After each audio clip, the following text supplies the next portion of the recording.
মহিমিন, সকাল থেকে আপনি জানাচ্ছেন মাইলস্টোন ক্যাম্পাসের খবরাখবর। এই মুহূর্তে আপনার কাছে কি তথ্য আছে, সেখানে কোনো উৎসুক জনতা বা শিক্ষার্থীরা রয়েছেন কিনা?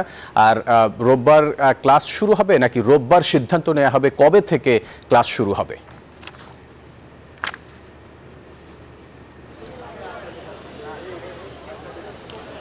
ফয়সাল, ধন্যবাদ আপনাকে। সকাল থেকে আমি আছি এই মাইলস্টোন কলেজের সামনেই। এখানে কিন্তু সকাল থেকে শিক্ষার্থীরা ধাপে ধাপে আসছিলেন এবং আবার চলেও যাচ্ছেন। আসলে আজকে একটি সমাবেশ হওয়ার কথা ছিল তাদের, সেই সমাবেশটা কিন্তু এখন পর্যন্ত হয়নি। তবে শিক্ষার্থীরা কিন্তু আসছেন এবং তারা কিন্তু তাদের 6 দফা দাবি আমাদেরকে জানিয়েছেন। একই সাথে একটি কথা আমরা জানতে পেরেছি যে রবিবার দিন যে ক্লাস চালু হবে সে বিষয়ে কিন্তু নির্দিষ্ট কোনো নোটিশ এখনো কোনো গ্রুপে দেওয়া হয়নি।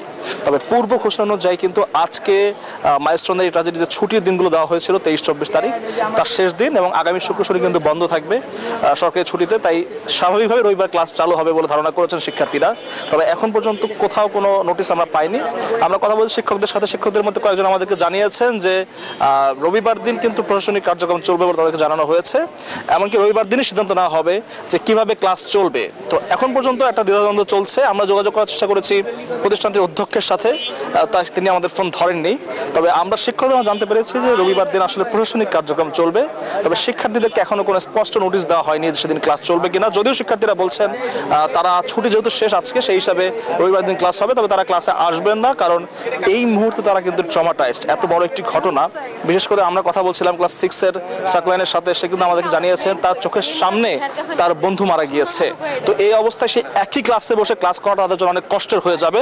এমনকি শিক্ষকরা বলছেন তাদের ক্লাস নেওয়াটা অনেক কঠিন হয়ে পড়বে এই পরিবেশে।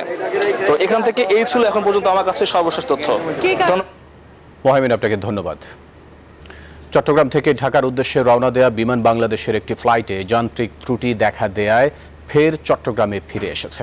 সকাল 8:58 ফ্লাইটটি চট্টগ্রামের শাহ আমানত আন্তর্জাতিক বিমানবন্দরে নিরাপদে অবতরণ করে। জানা যায় সকাল 7:15টায় সংযুক্ত আরব আমিরাতের দুবাই থেকে চট্টগ্রামে পৌঁছে বিমান বাংলাদেশের ফ্লাইট BG148 287 জন যাত্রী নিয়ে বিমানটি 8:37 ঢাকার উদ্দেশ্যে রওনা দেয়। তবে উড্ডয়নের পর বিমানটিতে যান্ত্রিক ত্রুটি দেখা দেয়।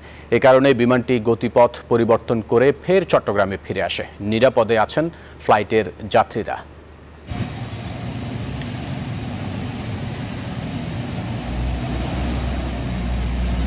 বান্ডেল থাকলে প্রতি সেনমানিতে টাকা বাঁচবে। বিকাশ সেনমানি বান্ডেল কিনে জিতুন প্রতি লেনদেনে।